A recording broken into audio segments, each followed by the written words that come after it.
Hi there. Today's meme I've wanted to talk about for a few days now.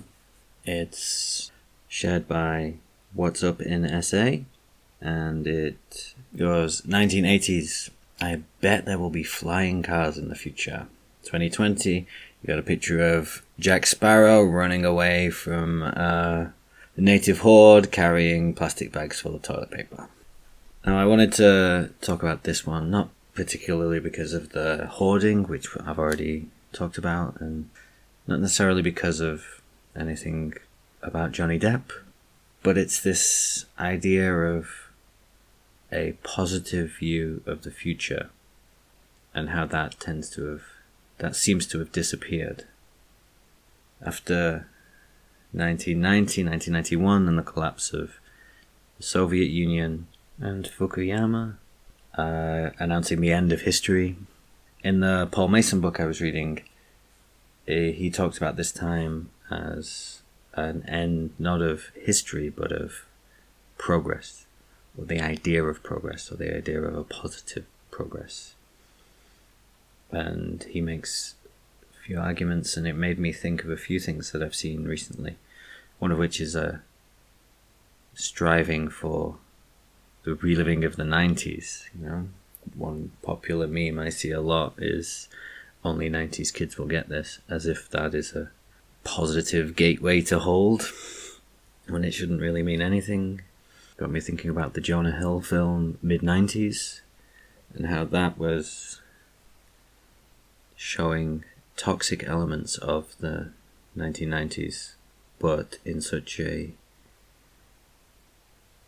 positive way compared to now, whereas the things that they were doing toxically then are so much worse now, especially when you consider some of the motifs in the film, like them skateboarding, and the one guy, his thing was to make movies, and his movie he shoots throughout the film, and at the end he shows his friend this skate montage that he's put together, and it's just for him and his friends.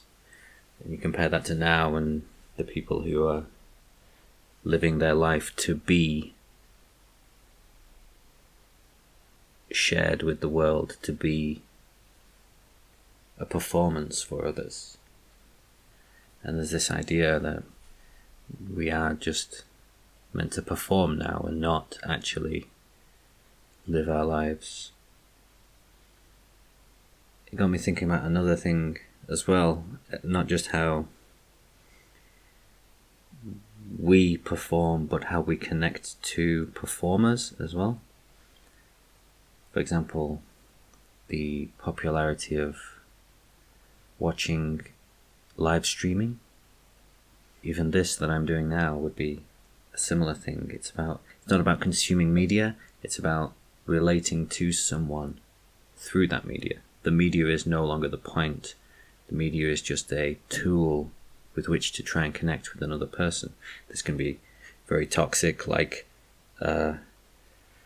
popular Twitch personalities selling their friendship, manipulating people into donating a little bit of money to keep the site going, and that's how they actually sell their friendship to desperate teens who are totally alienated from everything else in their life. But then I'm guilty of this as well. There's an example with me in the TV show Star Trek Picard. I've never been much of a Star Trek fan. I've only really seen the movies and the original series, so this one didn't really appeal to me at all. But I have been watching the review series from YouTube channel Red Letter Media. I like to explore film through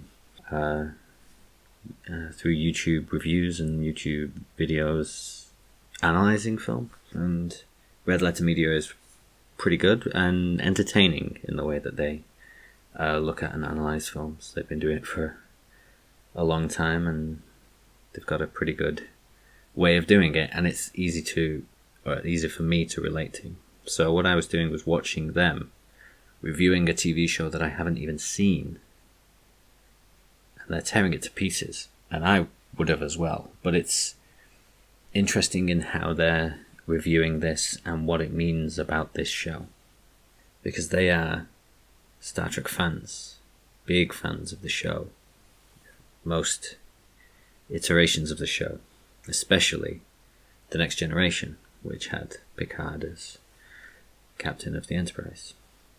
And the new show is no longer following that character or that world at all. It's completely changed so much. Starfleet is no longer the same thing at all. Picard is a completely different character. They're one of the recurring things that the guys on Red Letter Media say is that they've only seen the movies and it's not a Star Trek show. And what it's doing is playing on these ideas of race and all of the racism and anti-immigrant sentiments and bigotry that we see in our current world, and relating that to old fascistic ideas from worn-out media tropes of German Nazis and Italian fascists, and not really exploring any of these ideas fully or even remotely. It's just showing you these things and then blowing stuff up, killing people in this action show. And it's quite indicative of this idea of the future disappearing, or rather not being created. Mark Fisher explained this by saying, everyday life has sped up, but culture has slowed down. The things that we create are not progressing, they're capturing something. That's why so many people go back to watching Friends again or watching The Office over and over and over, rather than really investing in new media. Or rather, if they do invest, it's recreations of old ideas. When something new is made, like, for example, the Marvel Cinematic Universe, that's the same movie 20 times, basically. Rechurning this thing without a sense of progress. Old ideas. A time heist, where they even make jokes about 80s movies. It's recreating something from the past without any sense of progression itself. It is just creating the past because they own that. So thank you, What's Up in SA, for your meme, and thank you for listening. Please like and subscribe if anything in here was worth listening to.